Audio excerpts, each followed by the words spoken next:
It's race day at Brands Hatch, and with money problems escalating, Nick is under pressure to pay a disputed bill. Team boss Bobby wants payment for the excess on the insurance for Adam's car. I've got the contract here, but it appears there's been a misunderstanding because there's an insurance section in it. Yeah.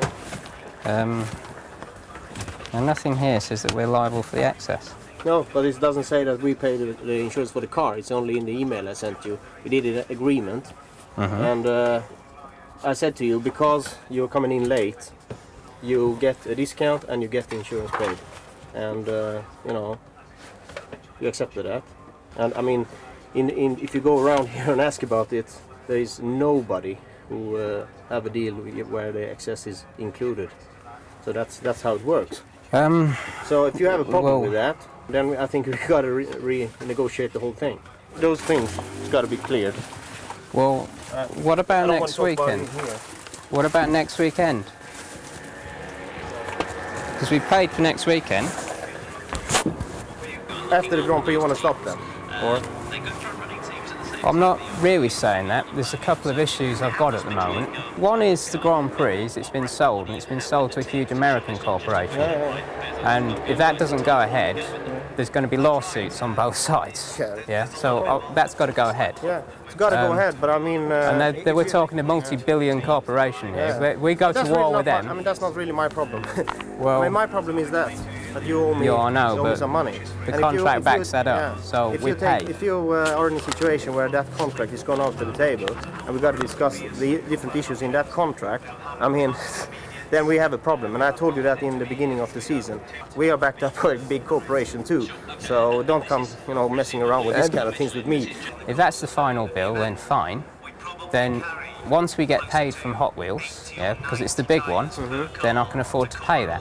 However, in the meantime, I would like, after the Grand Prix, or before it's probably too soon now, but after the Grand Prix, Adam and Gilmore go head-to-head in Adam's car, and then we'll take it from there. If you think that Adam's car is not good, then we definitely have a problem here. Well, I don't know. That's why I want to do the test. And then we'll know either way. Now, if what you say is right, then fine, you get paid, then I've made a mistake, everyone's made a mistake, we'll hold our hands up to it. But I would like to know. I have 100% faith in the team, and I know that Terry and the guys are doing a good job. So there's absolutely nothing wrong with the car. I can tell you that for sure. And you can put whoever you want in that car, but that's not going to give you any information.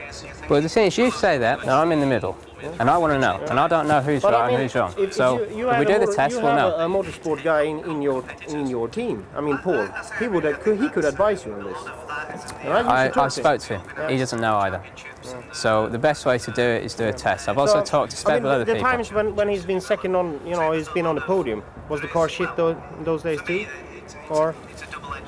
At Rockingham, he told me he wasn't happy with it. He pulled me aside after he'd come second. He said it still wasn't performing. He said the reason that Kerr didn't go away from him, he pulled me aside. He said the reason Kerr didn't go away is because he got held up in traffic. I didn't feel the car's right. Maybe this is because he's not had the testing. But either way, maybe you're right. I don't think. I mean, but let's find out. Yeah, sure. I mean, if you think that's going to give you any information, that's fine with me. But I can tell you right now, it's not going to give you any information. Why not? Sure, because that's not the problem. So the problem is? What's the problem is? I'll tell you, the driver's not good enough.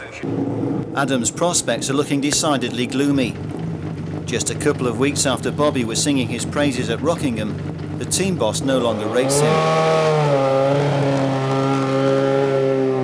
The head-to-head testing with rival Matthew Gilmore will never take place. Meanwhile, Adam's determination to overcome the odds against him is doomed to failure.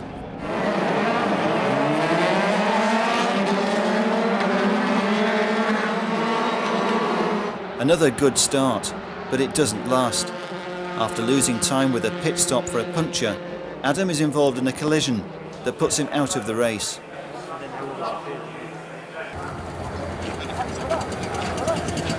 You all right? Calm? Yeah, it's not okay for the next one. Just got driven off the road. They know what I'm going to try now, and they think they're trying to intimidate me by driving me off the road twice. Got a bent wishbone, I came in, and I don't think they spotted it or whatever, I don't know. but I had a flat tyre and I changed that, and I went out and I almost had a big shunt there and a big shunt there.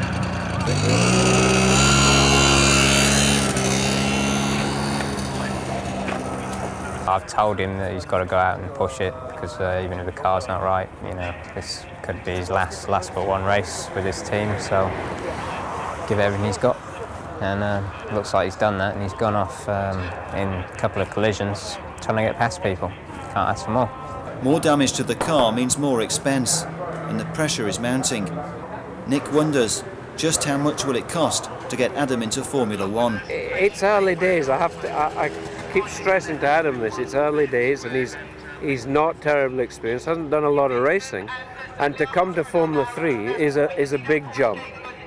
And you know, it's not just simply another car. It's a more advanced vehicle. You've got an aero package that you've got to come to terms with.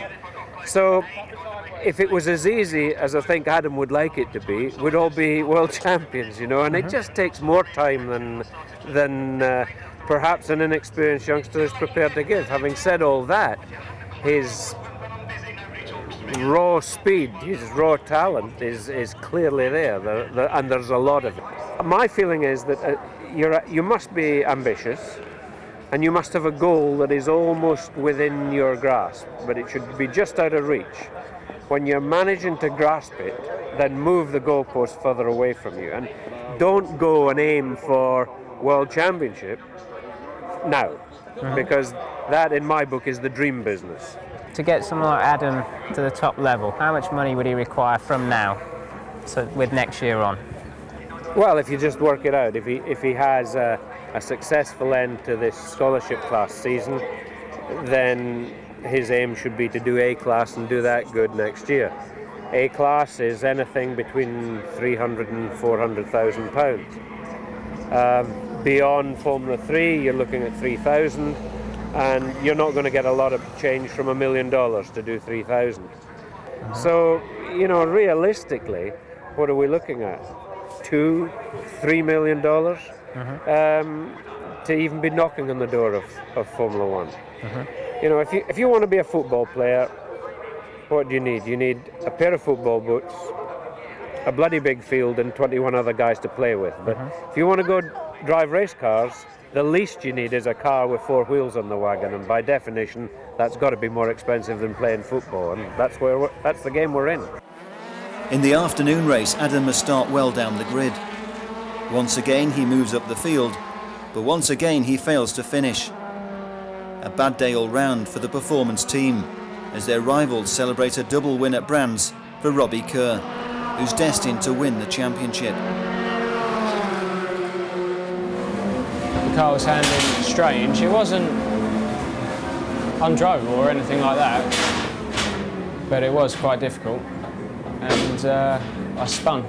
We've got 0 chance of winning races because we're struggling to keep in front of people that have been 3-4 seconds quicker than earlier in the year. Adam's latest setback is testing the confidence of his management.